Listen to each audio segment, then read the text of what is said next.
Hello everyone and welcome back to London on a Budget. Today we're on Oxford Street, one of the busiest shopping streets in the world.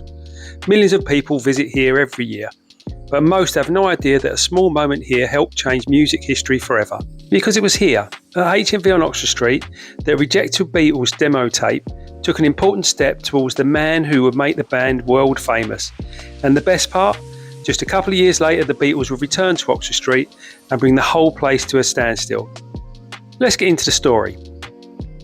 Back in early 1962, the Beatles weren't the biggest band in the world. They weren't even famous. John Lennon, Paul McCartney, George Harrison and Pete Best were working hard, playing clubs in Liverpool and Hamburg, trying to catch a break. Their manager, Brian Epstein, believed they had something special, so he arranged an audition with Decca Records in London. The band travelled down full of hope, but Decca turned them down. Today it's considered one of the biggest mistakes in music history. Imagine rejecting the Beatles. For many bands that would have been the end, but Epstein refused to give up.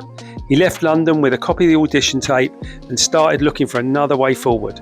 That search brought him here to Oxford Street. Epstein visited HMV to have copies made of the Decca audition recording. At the time, HMV offered a service where recordings could be transferred onto discs. While arranging the copies, a technician listened to the tape. He liked what he heard. In fact, he reportedly wondered why a group this good didn't already have a recording contract.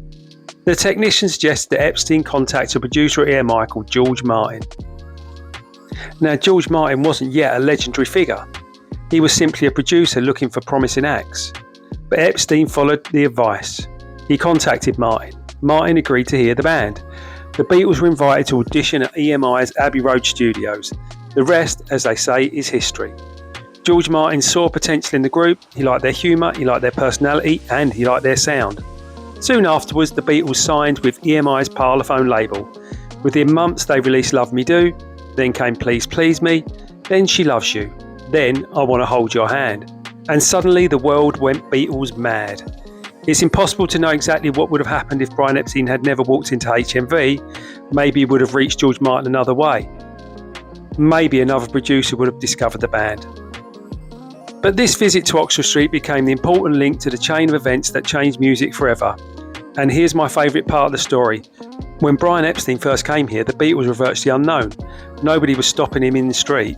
Nobody was asking for autographs. Nobody was screaming their names. But only a few years later, everything had changed. In 1964, the Beatles appeared on a balcony overlooking Oxford Street to greet fans below. Thousands of people packed the street. Traffic ground to a halt. The crowd stretched as far as the eye could see. Police struggled to control the excitement. Oxford Street had effectively become the centre of Beatlemania. Just think about that transformation. A rejected demo tape arrives here carried by a hopeful manager. A recommendation is made, a producer is contacted, and within a couple of years the same street is overflowing with fans desperate to catch a glimpse of the biggest band on the planet. That's one of the reasons I love London's hidden history. The places where history happens often looks completely ordinary. People rush past them every day without realising what took place there. Yet somewhere around this spot, one conversation helped connect the Beatles with George Martin. And that connection helped create some of the most influential music ever recorded. So next time you're walking along Oxford Street, remember this history. A rejected band, a determined manager, a helpful rejection, and a chain full of events that helped create Beatlemania. If you enjoyed this video, don't forget to like, subscribe and join me for more hidden stories from around London. Thanks for watching and I'll see you in the next video.